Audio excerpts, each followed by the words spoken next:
Jello. The Jello Program, starring Jack Benny, with Mary Livingston, Phil Harris, Kenny Baker, and yours truly, Don Wilson. The orchestra opens the program with Hooray for Hollywood.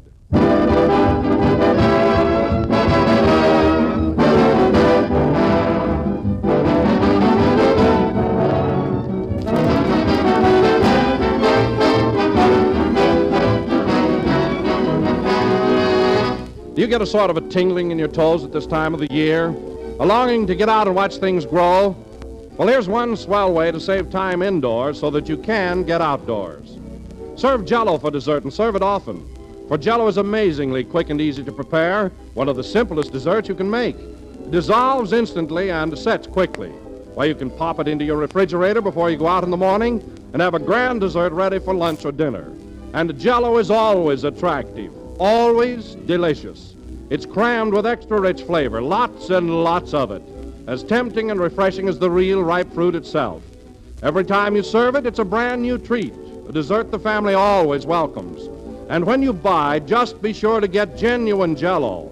Look for those big red letters on the box. They spell Jello, and Jello spells a treat.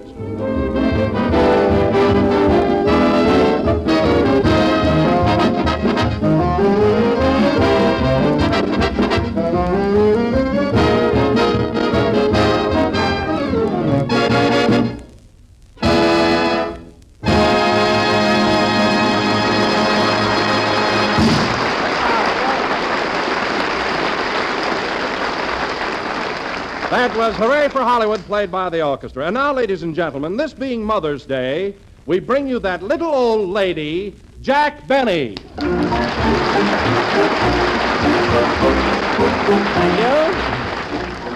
Thank you, Jello. Again, this is Jack Benny talking, and before going any further, I wish mothers everywhere a happy holiday. You know, Don, I thought that was cute, you're calling me a little old lady, although I didn't quite get the inference. Well, Jack, I meant that as a compliment. Oh. You're always so neat and meticulous. Every little detail must be perfect. Everything you do must be just so. In other words, Don, I'm a fuss budget. Exactly. Don, I may run my finger across the piano keys to see if they're dusty. And I may spank my cat for joining a lonesome club. But I'm not a fuss budget. Am I, Mary? Not much. What about that sign you got on the front door of your house? What sign? Please take shower before entering. Mary, that's Rochester's fault. It should be by my swimming pool. Anyway, that still doesn't justify Don's introduction. I'm not an old lady. Go on. I saw you crossing Hollywood Boulevard yesterday, and a Boy Scout was helping you. Well, it was the rush hour. You know, Phil, Hollywood Boulevard is a pretty busy street. It's quite dangerous crossing it. Well, why don't you wait for the lights? If he could see the lights, he wouldn't need a Boy Scout. Never mind. I think the Boy Scout movement is a great institution. In fact, I used to be one myself. I belonged to the Panther Patrol in Waukegan. Oh, so you were a Boy Scout, huh? Yeah. Well, you know, Jack, when I was a kid, I belonged to the Beaver Patrol in Denver. No kidding. Say, Phil, were you ever a Boy Scout? No, I went right from the cradle into the Elks.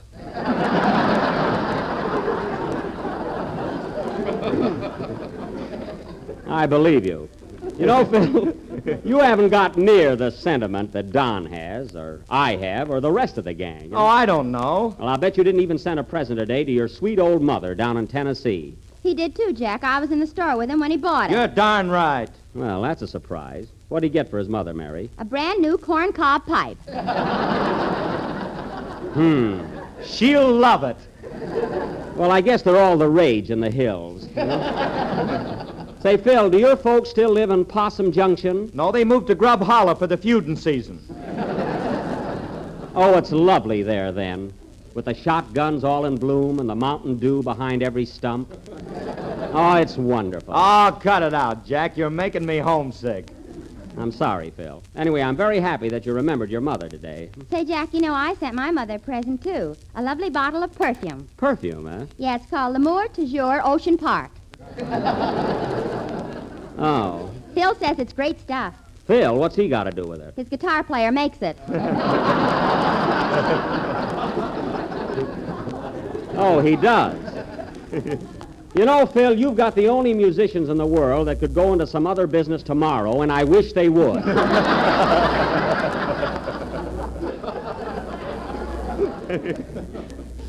Well, fellas, let's get down to work. We got a long play to do tonight, and I think we better get Hello, going. Jack. What are you talking about? What do you think I'd be talking about, Kenny, today of all days? Your new picture. I was not. I'm surprised at you, Kenny. Don't you know what day this is? Oh, why don't you give him a hint, Jack? This is a tough one. Tough one.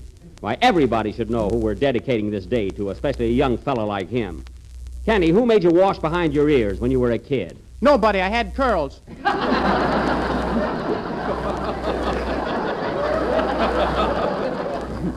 There you are. Look, Kenny, it's somebody's day today. Now, who do you go to when you're in trouble and everybody else has failed you? Who do you go to? Oh, I know. Mervyn Leroy.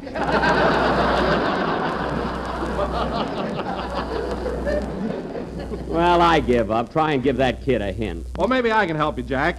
Now, Kenny, when you want a real tempting and delicious dessert, who goes to the kitchen and prepares a dish of Jello for you? My mother, Mrs. J. Hotchkiss Baker. So you see, ladies and gentlemen, Jello has not only helped Kenny find out what day this is, but it is also economical, easy to make, and comes in 6 delicious flavors: strawberry, raspberry, cherry, orange, lemon, and lime. Thanks, Don, for helping me out.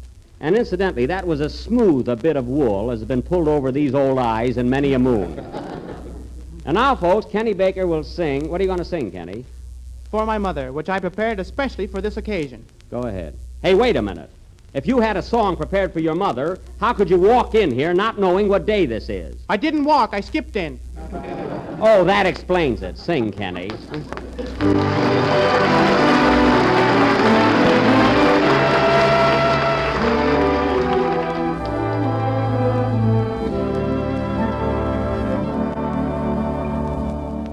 I see the light of heaven in your eyes, mother dear.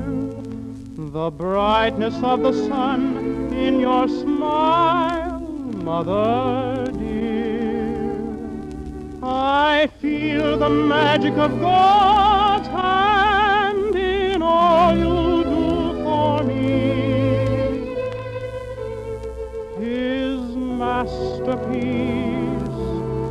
of mystery.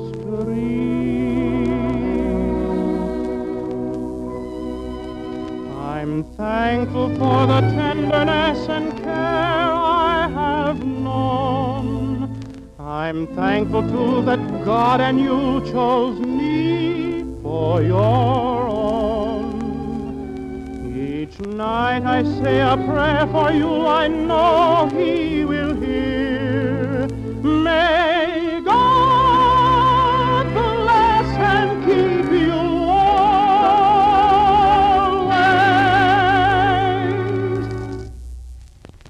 my mother,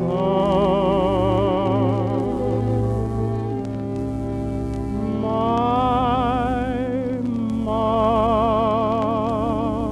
mother dear.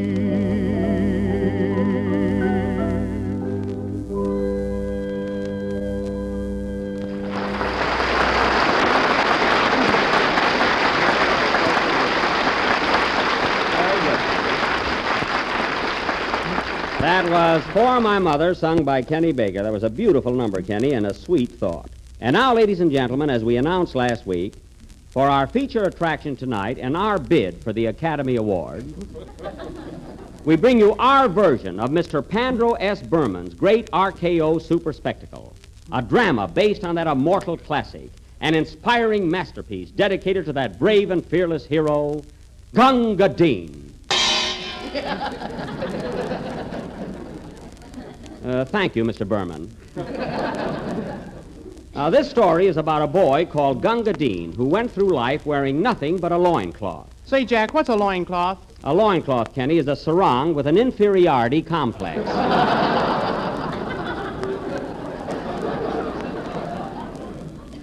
Now, our play opens in the thriving little town of East Cobra, India, which is just 3 wiggles and a hiss from Calcutta.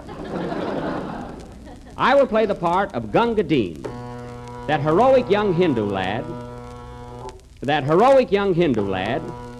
who saved his regiment. Phil, I wish you'd tell your piano player to stop using that electric razor while I'm talking.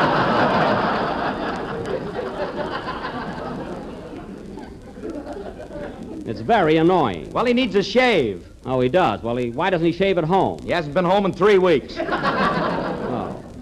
Anyway, I will be that heroic lad who served his regiment at the cost of his life. Mother-in-law's in town. Phil, I'm announcing our play.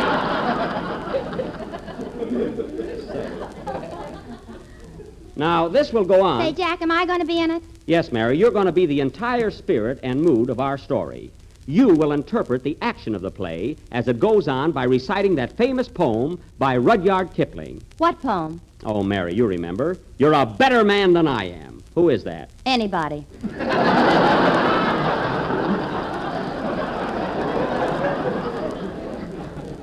It is not. It's Gunga Dean. And you're going to recite it for us. Gee, then I better start writing it. You don't have to write it. It's already written. Kipling wrote it. Wrote what? Hold tight and go back to sleep.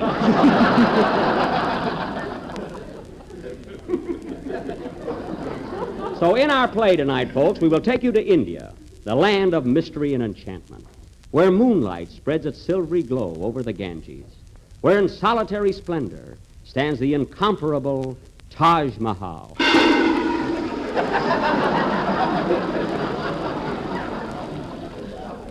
What was that? The piano player just talked himself into a shampoo.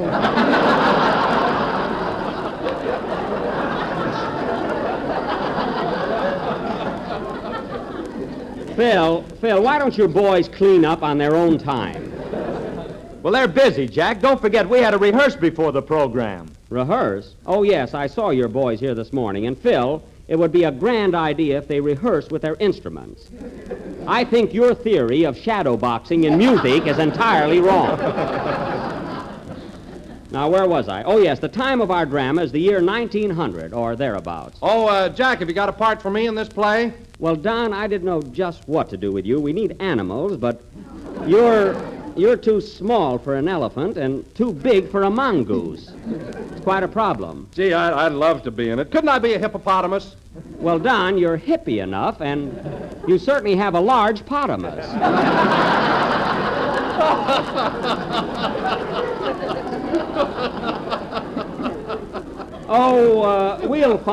We'll find something for you. Now, the scene of our drama is the home of Mrs. Dean, where she lives with her 3 sons, Dizzy, Daffy, and Gunga. The Dean family. What's the matter with Sar? Sar? Yes, Sar Dean. Harris scores again. Oh, Phil, look. Isn't that awful, Sardine? Phil, the next time you pull an ad-lib like that, I'm going to put maple syrup in your hair curlers.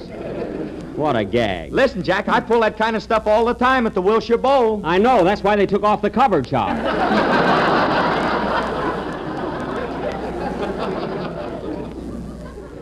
Mary, did you ever go to the bowl and hear Phil pull those gags of his? Yeah, the waiters all wear earmuffs. Well, I don't blame them. The customers ought to wear earmuffs, too.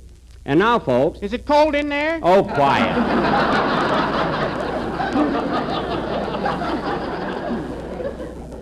Now, our play, Gunga Dean, will go on immediately after a selection by the orchestra. Hey, Phil, play something apropos, you know, something that'll put us in the right spirit for India. Okay, how about Scheherazade by Rimsky-Korsakov? Phil, just play Tiger Rag. I'm in no mood to gamble.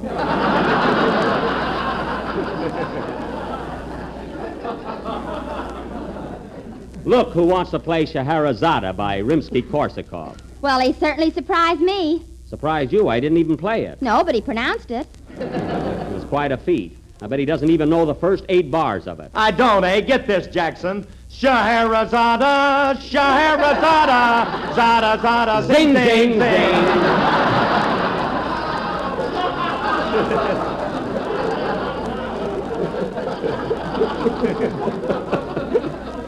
There you are. Did you hear that, Mary? I didn't think he knew it. No. Let's forget it. Anyway, Phil, go ahead with whatever you're going to play. Okay. Hold it a minute. Hello? Hello, Mr. Benny. This is Rochester.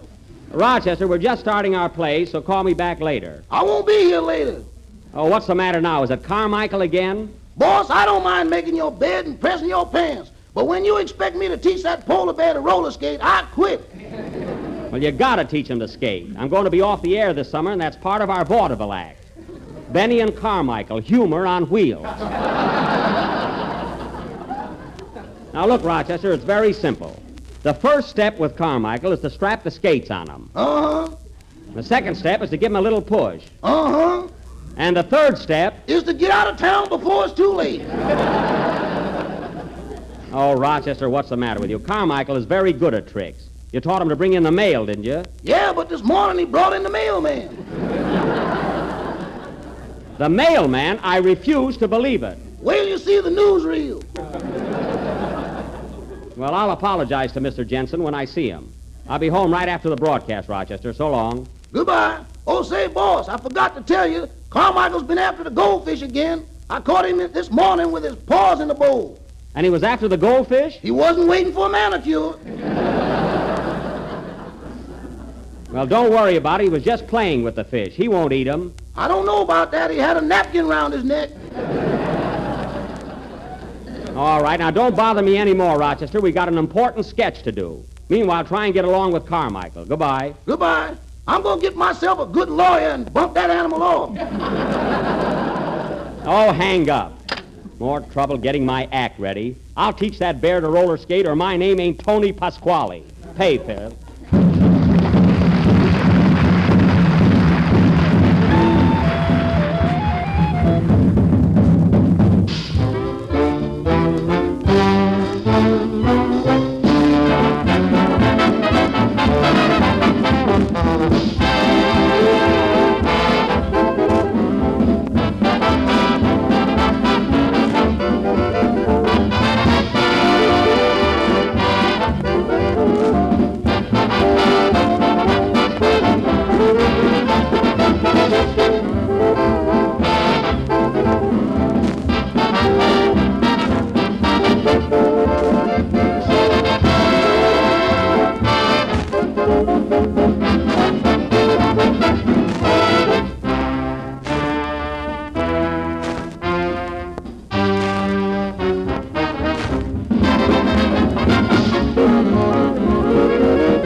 That was Tiger Rag, played by Phil Harris and his orchestra. And now, ladies and gentlemen, without further ado... That was not Tiger Rag. That was Hindustan. Oh, yeah? Well, I'll leave it to our studio audience. They've all gone home. I told the man to lock the door. Well, anyway, here we go with our sensational and thrilling melodrama, Gunga. The locale, as I said before, is the little town of East Cobra, India. Curtain music.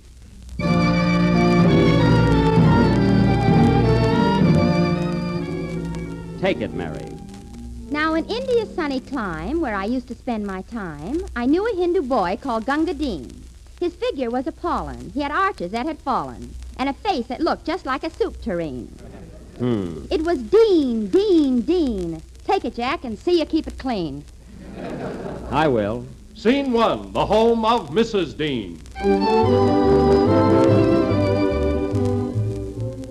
My goodness, it's 7 o'clock already. Why doesn't that boy get up? Oh, Gunga! Gunga! Yes, Ma, what do you wanga? Come downstairs and eat your breakfast. Now hurry. I'm coming. Darn that crocodile, I'm always stumbling over him. Go away, Fido. Say, Ma, how do you like my new loincloth? Now, Gunga, who ever heard of wearing suspenders with a loincloth? Well, I don't trust my fraternity pin. You know me. Well, you can't wear 'em. People will laugh at you when you entertain in the marketplace today. Let 'em laugh. I'm tired of being a Hindu faker anyway. Walking on hot coals is all right, but there's no future in it. Never mind, my son. Being a magician is a very good trade. Oh, yeah? Look what happened to Papa. He climbed up a rope one day. That's the last anybody ever saw of him. I didn't mind that so much, but there was a blonde with him.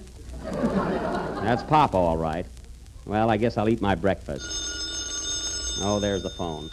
Hello? Hello, Gunga. Rasta Mayan Bohat Kush Leo Runner. Geldi Acha Boob Cam Carol Wally? Shukareka. Okay, goodbye. Who was that? Papa, he wants some more rope.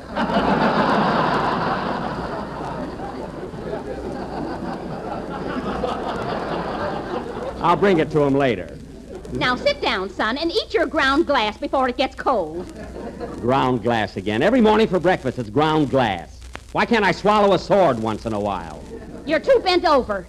Well, I could straighten up for a nice, juicy sword. Oh, stop complaining. What's the matter with you anyway? You might as well know it, Ma. I'm not going to be a magician any longer. I'm going to join the Army. The Army? Yes, I enlisted yesterday in the Bengal Lancers. Why, Gunga, how can you get in the Army? You've got flat feet and your chest is a little floy, too. Well, I don't have to be strong. I'm going to be a bugler. I bought a horn the other day. Listen to this.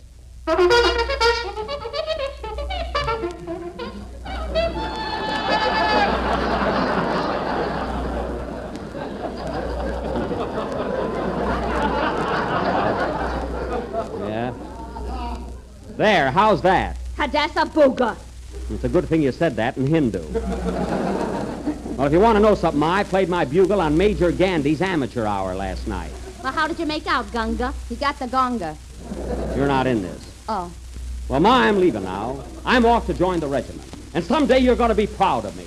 So long, Ma. So long, Gunga.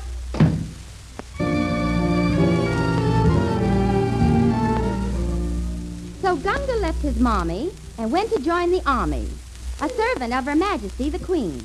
Now we find him in the Lancers without his coat and pantsers, and his bright new bugle slowly turning green. Burns me up. I got a guarantee with it.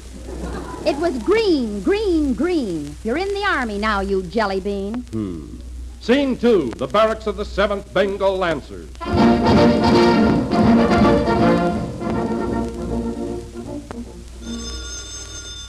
Seventh Lancers, Captain Harris speaking. Hello, Harris. This is Major Wilson. What's on your mind, Mage? Now, look here, Harris. Every day the native bandits are out killing and plundering, and you're not doing a thing about it. You got to put a stop to this immediately, or I'll send you back to Grub Hollow. Well, tell me, Mage, where'll I find them bandits? Well, somebody may be listening, so I'll give it to you in code now. Take this down. Okay. Strawberry, raspberry, cherry. Big red letters. Orange, lemon. 6 delicious on the box. Lime. Have you got that? Yeah. Then carry on. Goodbye.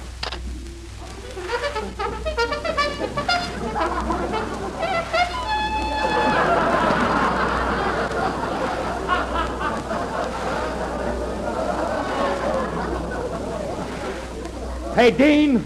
Dean! Yes, Captain Harris. Stop jamming and come in here. Okay. I want to see you too, Private Baker. Aye, aye, sir. And don't say aye, aye. You're not in the Navy, you know. Well, then why am I wearing a sailor suit? Because you're just gobs of fun. Oh, Gunga. Well, I can't help it. Corn is catching. Why'd you send for us, Captain? Now listen, boys. The Mage just gave me a buzz, and he was hotter than a torch. He said them bandits are jiving again. Jiving? Yeah, and they've been cutting a rug once too often. Well, gee, Cap, can't we get him in the groove? Nah, they're half, bud.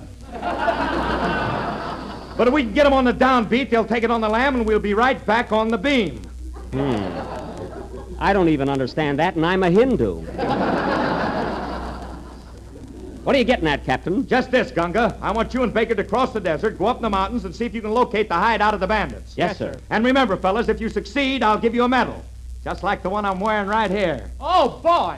Fine medal. Gene Autry Fan Club. Well, all right, Captain, we'll go now. Come on, Baker. We gotta cross that desert. Okay, you take the high road and I'll take the bus.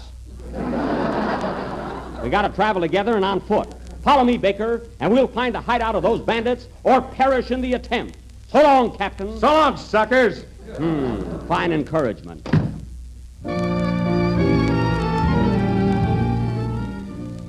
So Gunga left with Baker. Gosh, how their feet will ache on that hot and burning sand so far away.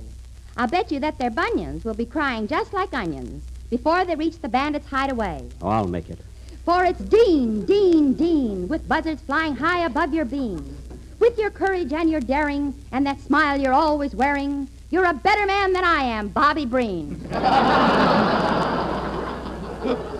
What? It was Breen, Breen, Breen. That's enough. Scene 3, the desert, 5 days later.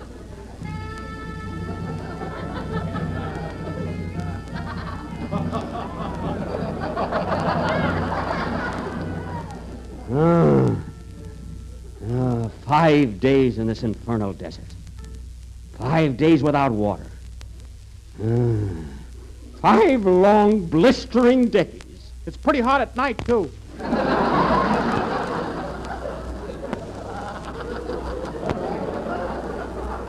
I can't stand it, Baker. I'm going crazy. Crazy, I tell you. I'm going mad. Me, too. Water. Water. Here, have some of my potato chips.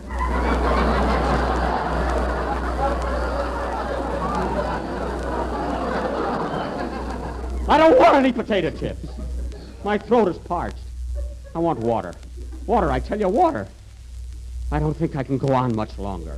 Hey, Gunga, our troubles are over. Look at that sign. Where? Right there. Palm Springs, 9,000 miles.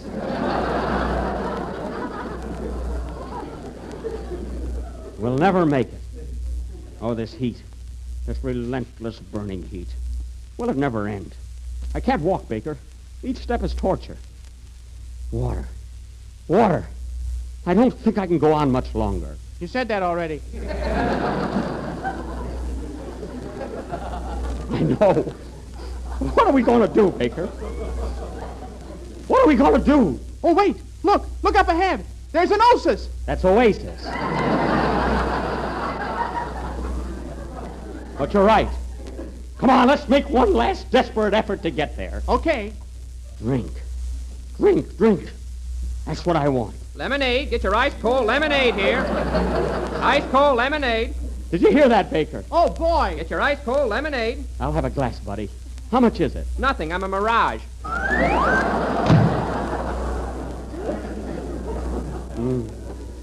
It's the first mirage I ever saw with a door.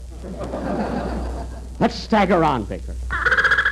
Look at those buzzards circling overhead. They're waiting for us, Baker. They're waiting for us, I tell you. Yes, but they'll never get us. Come on, Gunga, keep your chin up. Remember, we're Bengal Lancers. I'll try. If I don't go crazy first.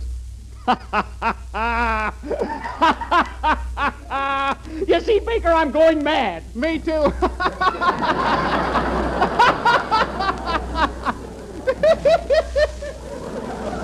Don't enjoy it so much. Hey, look, what's that coming towards us? Where? Right there. Why, it's a polar bear, and he's on roller skates. Looks like Carmichael. I knew I was going crazy. I'm delirious. Delirious. It's another mirage. Mirage nothing, boss. He's got me down to a loincloth, too. Oh, my goodness. Take it, Mary. So we leave them on the desert till next week on Sunday night. Will they reach their destination? Will they die without a fight? Well, tune in next Sunday evening, and you'll find out, I hope, that Gunga is a hero and that Baker is a dope. That's right. So it's dope, dope, dope. Never mind. Play, Phil. A couple of weeks ago, I made a confession. I told you that I never used to be very fond of salads, that is, until Jello salads changed my mind. Well, since then, we've had a number of requests for more salad ideas, so tonight we're bringing you another new one, pineapple date salad. And you can just take my word for it, it's swell. Here's the way to make it. Dissolve 1 package of lemon Jello in 1 pint of hot water, chill until slightly thickened, and then fold in 1 cup of diced canned pineapple and 1 cup of quartered dates. Mold until firm, then serve on crisp lettuce with creamy golden mayonnaise. It's a grand combination. Rich dates, tangy pineapple, and that real, true, extra-rich fruit flavor of lemon Jello that's just perfect for salads. You can serve your pineapple date salad as a 2-in-1 course, salad and dessert, and the whole family will enjoy it. So ask your grocer tomorrow for lemon Jello and try this delicious new recipe. This is the National Broadcasting Company.